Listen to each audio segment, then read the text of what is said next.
Assalamualaikum warahmatullahi wabarakatuh. Jumpa lagi dengan UPP PMB, penerimaan mahasiswa baru Untirta. Di segmen Simba kali ini atau informasi mengenai mahasiswa baru, kita akan membahas mengenai Fakultas Hukum yang ada di Untirta.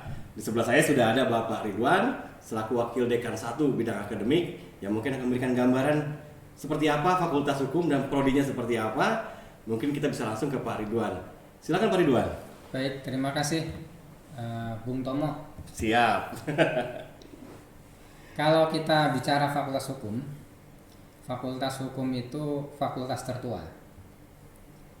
Bahwa berdirinya Untirta itu cikal bakalnya adalah Fakultas Hukum. Berdiri di tahun 81. Nah, sesuai perkembangannya kemudian Fakultas Hukum ini sekarang alhamdulillah sudah memiliki 5 bidang konsentrasi. Ada bidang hukum pidana, ada bidang hukum perdata, ada bidang hukum administrasi negara, ada bidang hukum tata negara, ada bidang hukum internasional. Insya Allah ke depan kita akan membentuk satu bidang lagi, yaitu bidang hukum Islam. Mungkin ini Pak, mengenai banyak adik-adik juga yang bertanya, kalau dari SMA-nya jurusan apa saja yang bisa memilih prodi hukum? Ya. Pada prinsipnya semua jurusan itu bisa, terutama yang sekolah menengah atas. Kalau untuk kejuruan SMK ya, itu memang yang beririsan saja, supaya kemudian ini ada semacam koneksi antara ilmu yang didapatkan dari sekolah dengan pada saat perkuliahan. Karena kalau di SMK itu pembobotannya lebih pada praktik. Seperti misalnya mesin. Nah, mesin ini kan nggak cocok kalau ke humaniora. Tapi selain itu boleh di Fakultas Hukum. Oke, mungkin ada yang bertanya juga, kalau di hukum, di prodi hukum, berarti kan suka ada apa ya? Mungkin simulasi untuk pengadilan atau proses hukum seperti apa? Itu seperti apa di prodi hukum ini untuk fasilitas atau sarana prasarana labnya? Sebelum masuk ke fasilitas sarana prasarana ya, kita berpijak dulu pada visi misi. Oh siap. Nah ini beririsan dan pijakannya memang itu. Ya. Bahwa visi misi Fakultas Hukum itu adalah mewujudkan fakultas yang unggul, berbasis kearifan lokal, berdaya saing di tingkat Asia Tenggara. Nah, ketika bicara unggul, maka itu akan diterjemahkan lewat mata kuliah. Maka di Fakultas Hukum itu ada unggulan-unggulan mata kuliah, yaitu mata kuliah pada bidang acara. Ada hukum acara pidana, ada hukum praktik peradilan tata negara, ada praktik peradilan Mahkamah Konstitusi. Nah, inilah kemudian mata kuliah ini juga didukung dengan sarana prasarana. Salah satu sarana prasarananya adalah lab Fakultas Hukum, dalam hal ini peradilan semu. Nah, di dalam peradilan semu ini ada satu hal yang membanggakan bagi kami, Bung Tono, bahwa Fakultas Hukum Untirta itu pernah menjadi juara nasional Piala Kejaksaan Republik Indonesia, Jaksa Agung ya saat itu, dan kita menyabet seluruh kategori yang diperlombakan. 10 piala kita bawa. Nah, siapa pelakunya? Pelakunya adalah mahasiswa. Ini biasanya mahasiswa dimulai dari semester 3. Kita didik di sana supaya memahami betul bagaimana teori itu kemudian diterjemahkan dalam praktik. Bagaimana praktik itu bekerja dalam konteks penyelesaian hukum di pengadilan, sehingga mereka tahu bagaimana sisi teorinya, kemudian bagaimana praktiknya dalam hal hukum itu bekerja. Dan ternyata bukan itu saja prestasi kita. Di Fakultas Hukum juga ada rekam sidang tipikor. Ini kerjasama antara Fakultas Hukum dengan KPK. Anggotanya itu ada 8 mahasiswa. Memang ini dipilih, Pak Tono. Jadi dipilih mahasiswa yang berprestasi. Kemudian ketika ada perkara-perkara tindak pidana korupsi yang disidangkan di pengadilan, terutama yang ditangani langsung oleh KPK, itu kita rekam.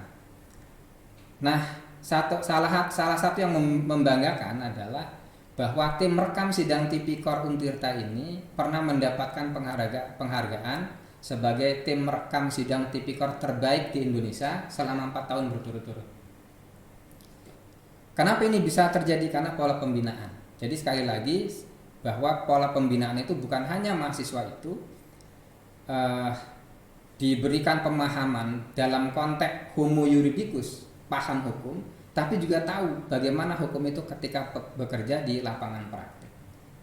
Sehingga mahasiswa-mahasiswa kita insya Allah itu akan menjadi mahasiswa-mahasiswa yang memiliki karakter dalam konteks membangun visi misi tadi, mewujudkan visi misi tadi, bahwa menjadikan fakultas hukum itu unggul, berbasis lokal dan berdaya saing.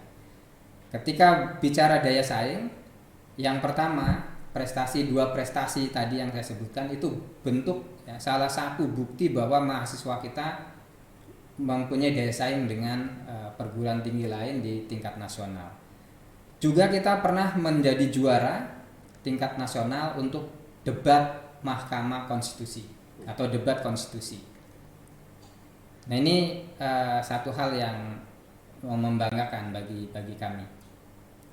Kemudian yang menarik kemarin baru-baru ini Pak Tono, bahwa ketika dikaitkan dengan visi misi mempunyai daya saing di tingkat ASEAN, bahwa mahasiswa kita itu memperoleh penghargaan dalam seminar internasional.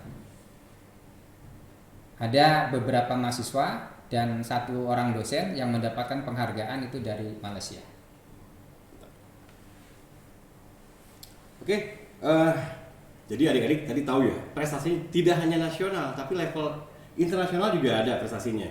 Jadi jangan ragu lagi kalau untuk memilih ilmu hukum di Untirta, bahwa dari sini juga sarana prasarana yang ada pun cukup lengkap. Kemudian juga prestasi juga cukup lumayan di sini. Tadi ya seperti dijelaskan Pak Ridwan tadi, tidak hanya level nasional, tapi juga sudah sampai ke internasional. Mungkin terkait dengan praktek, apakah nanti di prodi hukum itu akan banyak teorinya dibanding prakteknya, atau ada porsi berapa persen Pak untuk prakteknya itu, pembelajarannya? Kita selama ini tuh berimbang, ya. Berimbang dalam artian bahwa mahasiswa di semester 3 itu diberikan praktek-praktek pemahaman tentang teori hukum. Kemudian di semester 6 itu mulai ada mata kuliah praktik. Dan praktiknya bukan hanya di fakultas hukum, tapi bisa praktik di pengadilan. Ini kita memang punya kerjasama dengan pengadilan, sehingga ketika mahasiswa salah satunya ketika selesai melakukan satu proses ya peradilan semu di fakultas, di lab itu, kita juga bisa berpraktik di pengadilan, sehingga kita bisa betul-betul mengukur bahwa praktik ini sudah sesuai dengan praktik yang sesungguhnya, bagaimana penerapan hukum di lapangan praktik ya yang dilakukan oleh para penegak hukum, sehingga mereka paham, sekali lagi paham bagaimana teorinya, paham bagaimana hukum itu diterapkan. Tetapi yang paling penting Pak Tono, kita mempunyai satu kurikulum yang menjadikan mahasiswa itu bukan hanya paham hukum saja, tadi yang saya katakan homo juridicus, tetapi juga harus paham homo ethicus, bagaimana hukum itu diterapkan. Ini yang penting, dan itu ada pada kurikulum kita. Di samping ada kurikulum penguat ya tentang pemahaman hukum, juga dilandasi dengan nilai-nilai karakter yang berbasis moralitas seperti agama, kemudian ada pendidikan anti korupsi, kemudian juga ada pendidikan kebantenan yang prinsipnya itu berbasis pada kearifan lokal. Nah tadi juga saya sebutkan ada kearifan lokal. Kearifan lokalnya di mana sih mata kuliahnya? Ada mata kuliah hukum adat, yang salah satu kajiannya adalah tentang adat Baduy. Ini tentang adat Baduy ini yang memiliki ketertarikan bukan hanya mahasiswa, tapi dosen-dosen di tingkat nasional ya, itu banyak melakukan kajian-kajian di Baduy yang kemudian itu dipandu atau bekerja sama dengan dosen-dosen Fakultas Hukum. Oke, baik. Tadi mungkin ada yang bertanya lagi, Pak. Lulusan dari ilmu hukum, apakah langsung jadi pengacara atau jadi apa ya di bidang hukum, hanya di bidang hukum saja, atau seperti apa Pak untuk alma maternya yang sudah lulus? Baik, Fakultas Hukum ini lulusannya sangat kompetitif ya, dalam artian bahwa hampir di semua lapangan tenaga kerja itu diisi oleh lulusan Fakultas Hukum. Jadi bukan hanya sebagai lawyer. Kalau sebagai lawyer kita hampir ya lulusan itu memang menjadi lawyer. Tapi ada beberapa hal yang membanggakan Pak Anton, dan ini jarang. Bahwa lulusan kita itu ada yang diterima di KPK, mengalahkan 34 perguruan tinggi. Itu hanya satu yang lolos dari Untirta. Kemudian ada yang sudah jadi jaksa, ini juga banyak ya, yang jadi hakim. Kemudian yang jadi legal officer di beberapa perusahaan, termasuk di bank, di Mahkamah Konstitusi.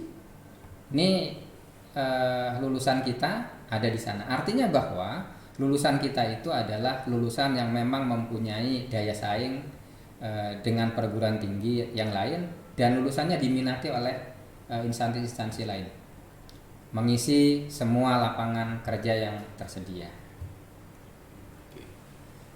Oke, jadi makin terpacu ya adik-adik ya. Jadi ternyata lulusan Untirta untuk di ilmu hukum ini itu sudah bisa ada yang di KPK selain jadi lawyer segala macam ya. Jadi mungkin informasi sekilas cukup sekian.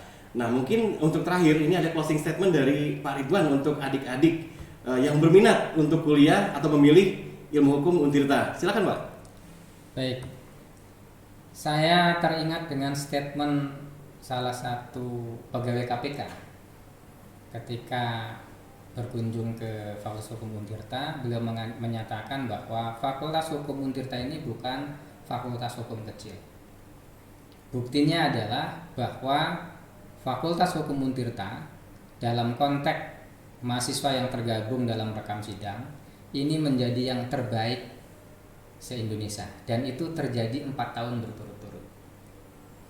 Kemudian juga tadi sudah saya sebutkan beberapa prestasi, di samping menjuarai Piala Jaksa Agung dalam konteks peradilan semu, kemudian menjadi juara nasional debat konstitusi, kemudian juga menjadi penerima penghargaan sebagai bentuk apresiasi pada tingkat seminar internasional.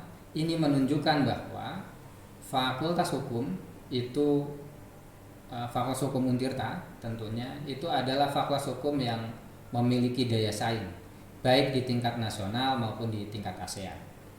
Dan yang terpenting bahwa Fakultas Hukum ini di Untirta itu tidak hanya dibekali sekali lagi dengan teori-teori yang bersifat homo juridicus, tapi juga dipersiapkan dengan pematangan karakter melalui homo ethicus. Jadi paham bagaimana hukum itu diterapkan, sehingga ketika lulus mahasiswa itu tidak hanya mampu mengatasi persoalan-persoalan di tengah masyarakat, tetapi juga menjadi solusi, tentunya bukan hanya untuk masyarakat Banten, tapi mudah-mudahan juga menjadi atau bisa memberikan solusi terhadap masyarakat Indonesia pada umumnya.